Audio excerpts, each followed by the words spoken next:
had the extraordinary opportunity to play Willie Loman in Death of a Salesman. I dug far more deeply into myself for that role than ever before or since. The specter of my father, with whom I've had a difficult relationship, enveloped me.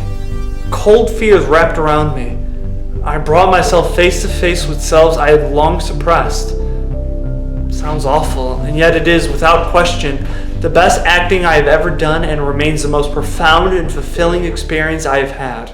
There's a time that my art took me to an emotionally dark place when I was, for a period of time, feeling like I had to use drugs and alcohol to reach some sense of creativity. The first project that we had to do was an experience of what we had, and I instantly thought of the experience of when my father passed away when I was 3 years old, and our last conversation was actually recorded on a voicemail. This is back in '96, so the voicemails were like, cassette tapes. So I think theater in general has the potential to take you to a dark place or a very light place. For me, I've had the luck, I guess I would say, of being trusted with a lot of pieces that are really deep and really meaningful and have, the natural knack to immediately take you to a pretty dark place. To perform, also to help keep me up late at night for long gigs. And I realized later I didn't really need to have that in my life, that I could perform and find my creativity without that.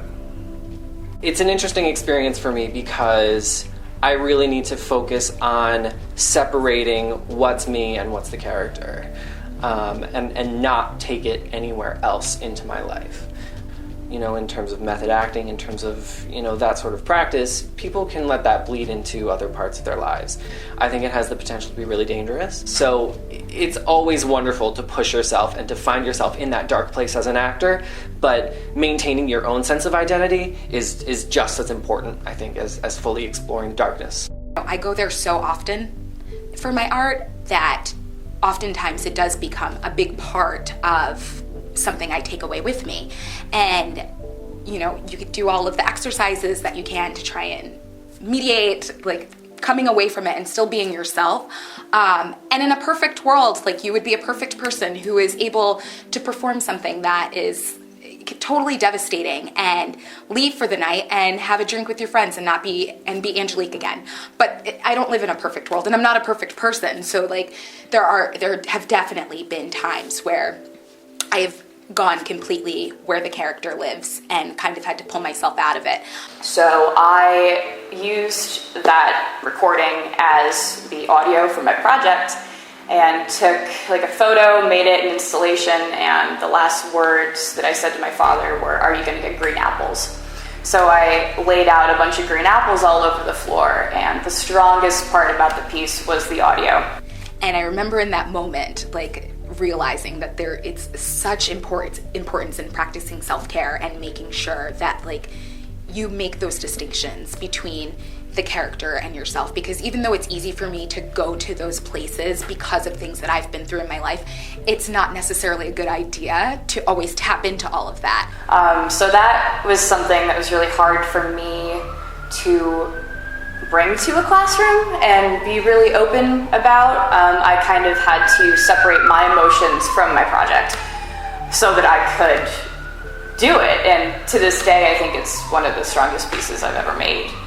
But that kind of brought me to a dark place for a little while. Do I feel open enough about this to make it something public?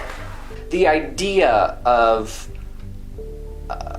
embracing darkness for your art is a very romantic and a very intriguing and interesting concept to me, and it's something that I would love to know more about and experience more myself, only because I feel like I haven't been able to go there.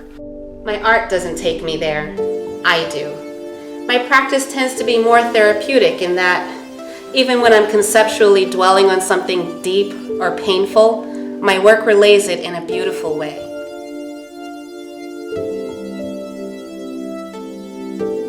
My ideas and writings are constantly stolen due to wanting everyone to share an artistic vision. Things are later taken verbatim and sold due to my lack of income and permanent housing and their ability to maneuver. For a lot of people that do this, it's what means the most to them in their lives. It's what they derive the most pleasure and the most satisfaction and the most validation from. There are definitely days where, the rest of the day isn't so great. So to be able to, go to that rehearsal or perform that evening, I can't not do that. That's something that I have to do, regardless of, if it ends up with a paycheck at the end of it or not. I've just started to learn that when people ask me for a commission piece, that sometimes the first thing that I will say is, okay, what about, how am I going to get paid for this, instead of, doing it and then waiting to ask that when it's done. And then there's that whole miscommunication, so I've learned to adjust that in the beginning. Picture below on the bottom of the homeless gentleman there, I was walking through a subway in New York City, and he looked almost Christ-like. I took a picture of him, and then I took some money I had, and he had a cup of used coffee that was almost empty. So I put the money in the cup so he would find it, so that I wasn't taking a picture of him there without at least trying to give him something back. There are certainly those who know well how much we need to create a fix, and they use that knowledge to their advantage. There's a certain way that you can go about making sure that those people feel like their time is worth it, and that their energy and everything that they're giving to the production is worth it. And I think sometimes I haven't felt that from a production or from a company. It is the work that we do as artists, and when there's a lack of that financial component on top of the fact that there's a lack of reference or respect for my personal time and me sharing my personal time with you, you definitely feel taken advantage of. Definitely the business side of art that makes me a little anxious sometimes, but it's something that you just have to learn how to do and approach. I sometimes have a problem with that too, of taking pictures of people that are homeless without their permission. I had a situation when I was at the city mission. When I was staying there, one of our local congressmen came in to to feed the homeless, which was an admirable gesture. But he had a film crew with him from the local television station who decided that they wanted to film him and also film all of us too without asking our permission. And I just felt already dehumanized, and now you're dehumanized more by being used as a photo op without anybody even asking your permission if they could film you or not. It really bothered me. So I have to be careful when it's a subject matter that I'm attracted to film, but at the same time too, I try to be respectful. The entire concept of the commodification of ritual, art and culture is anathema to the context and the purpose of its creation, but we all have to eat.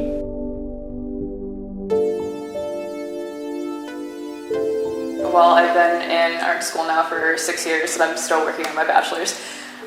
Transferred a lot, which didn't really aid me.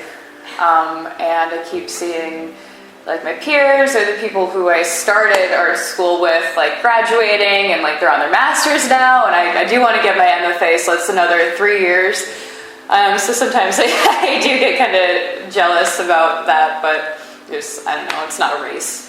In band situations, sometimes there's a lot of ego involved. Everybody in a band tries to say, hey, this is a democracy, but usually it's more of a benevolent dictatorship where there's one or two musicians in the band that pretty much call the shots. It started in high school when we met through theater, essentially. So it was one of the most common factors of of our interest and our relationship and our friendship, and that's how it began, was really that foundation of not only our interest in performing, but also in being observers of theater. Honestly, we used to even take trips to like the library and sit in the play aisle at the William K. Sanford Library and read plays to each other. Like the strongest basis and foundation of our friendship has been in theater. Well, we really started to take it seriously, Yeah. mostly because we had someone like Phil Rice who was in our department, and so he took it very seriously. Mr. Fleischer Yeah. did our music, Yeah. and he took it very seriously, so we had people around us who really wanted experience kind of professional level people performing, and that really pushed us as performers, I think, in the high school For sure. to do that. And if somebody comes to Loggerheads, usually about doing their own material versus somebody else's material, then that could be an issue.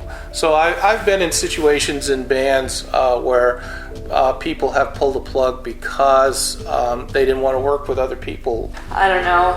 I just try and not let it fester within me. I don't know. I feel like if you pay too much attention to that, then it can change who you are, and then that can affect your work in a negative way.